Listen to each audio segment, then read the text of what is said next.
Sumainyo ang Panginoon. At sumainyo rin. Mga kapatid, tayo nagagalak na magkatutungkol sa pagdiriwang na ito para sa mga sanggol na magiging kaalik ng ating sambayan ng Kristiyano. Sa panimula ng ating pagdiriwang sa sakramento ng Dina, mangyari po lamang ay pangyayari ang inyong pagsang-ayon tungkol sa inyong mga pagdiriwang. Ang inyong pumilutulon, opo, sumasang-ayon kami. Pag-ulit po. Opo, sumasang-ayon kami. Ang mga batang ito na tatanggap ng sakramento ng Dina ay magiging kaisa sa tulay ng Diyos at kahit ng ating sambayan ng Kristiyano. Mga magulang kayo ay sumasang-ayon. Opo, sumasang-ayon kami. Kalahit ng kahilingan ito, may pananagutan kayong hubugin ng inyong mga pag-ibinagan sa diwa ng Kristo. Mga magulang kayo ay sumasang-ayon. Opo, sumasang-ayon kami. Ang mga ninong at ninang ay may pananagutan tumulong sa mga magulang upang akayin ang kanilang mga inaanak sa pananampalataya. Mga ninong at ninang kayo ay sumasang-ayon. Opo, sumasang-ayon kami. Bilang inatawan ng sambayan ng Kristiyano, pinag-agalak at tanggapin ang inyong mga anak sa pamamagitan ng pag-utos sa kanilang loob. So tatay at nanay po, gamit ang hinalaki tungkol sa isa na kayo bata. Ang Panginoon ayon kay San Marcos. May nagdala ng mga bata kay Jesus upang hilingin ipatong niya sa mga ito ang kanyang kamay. Ngunit pinagbigaan sila ng mga alagad. Nagalit sa Jesus na makita ito at sinabi sa kanila, pabayaan ninyong lumapit sa akin ang mga bata. Huwag niyo silang sawayin, sapagkat sa mga katulad nila nag-ahari ang Diyos. Ito ang tandaan ninyo.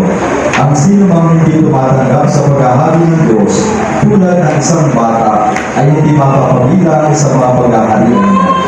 At tinalo na Jesus ang mga bata. Ipinatong ang kanyang mga kamay sa kanila at pinagpalag sila. Ang mabuting balita ng Panginoon. Pinupuri ka namin ang Panginoon. Mga kapatid, halilan lumuhod sa buong may kapal upang magiging niya kalingain ang mga batang bibinyagan, ang mga magulang, ninong at ninang, at ang buo niyang sambayan ng banal. Sa bawat panalangin ng ating pinitutuloy, Panginoon, dinggin mo kami. Panginoon, dinggin mo kami.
Panalangin mo kami makasalanan.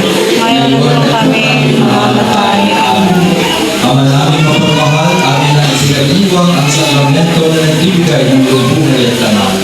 Habang panahon kaming lumulog sa iyo, dahil sa lahat ng iyong awa at biyaya, pagitapatin mo kami bilang mga pagulong matapat sa aming mga ipinangako sa kanya. Iniluluhan ko kami. At sa Mary rin. Pagpalain kayo ng mga pagkairang Diyos, Ama, at Anak, at Espiritu Santo. Sa sakramento ng iyong bilang ng komunyon, dapat lubusin ang ating sinimulan ngayon. Ihanda ninyo sila sa atin ng araw ng pagtanggap sa mga sakramentong ito. Humayo kayo taglay ang pag-ibig at kapayapaan ng Kristo. Salamat Sa Diyos. Ay, ang sinimulan niyo. Pwede tayo rin sa Congratulations. Thank you.